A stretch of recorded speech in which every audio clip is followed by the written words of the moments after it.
અમદાવાદમાં એક વિદ્યાર્થીએ બીજા વિદ્યાર્થીની હત્યા કરી હતી। આ ઘટનાના પડઘા સુરત શહેરમાં પણ પડ્યા છે।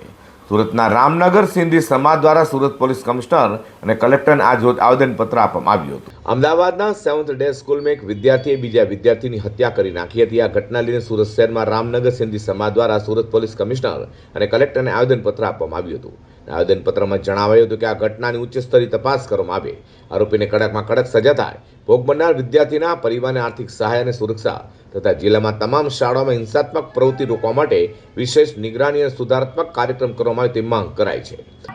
આજે જે અમદાવાદમાં 7 ડે સ્કૂલમાં ઘટના બની છે એ ખૂબ જ દુઃખદ ઘટના છે। એક નાના બાળકની, એક વિદ્યાર્થીની નિર્મમ હત્યા કરવામાં આવી છે।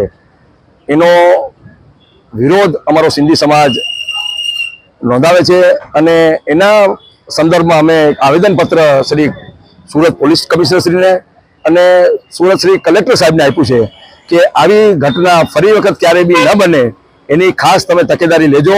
અને હું આ તબક્કે આજના મા બાપને બી વિનંતી કરું છું કે તમારા બાળકો આ મોબાઈલના યુગમાં, આ ટેકનોલોજીના યુગમાં શું કરી રહ્યા છે।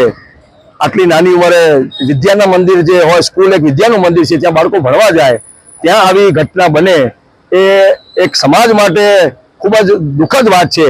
હું એમ કહું છું કોઈ બી સમાજના બાળક સાથે આવું નહીં થવું જોઈએ અને ખાસ કરીને આજના વાલીઓને બી કહું છું કે તમે તમારા બાળકો ઉપર ખાસ ધ્યાન રાખો। તમારા બાળકો શું કરી રહ્યા છે, કોની સંગતમાં છે, તો તમે ધ્યાન આપશો તો ચોક્કસ આવી ઘટના ફરી વખત ક્યારે બી નહીં બને। ઉલ્લેખનીય બાબત એ છે કે અમદાવાદમાં વિદ્યાર્થીએ બીજા વિદ્યાર્થીની હત્યા કરવાની ઘટનાના પડઘા સુરત શહેરમાં પણ પડ્યા છે।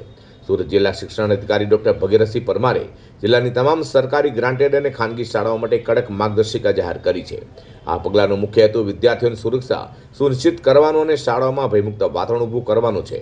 ડીઈઓના આદેશને પગલે આજે શહેરમાં આવેલી વિદ્યાર્થીઓના બેગ ચેક કરવા સહિતનો કાર્યવાહી પણ કરાઈ હતી।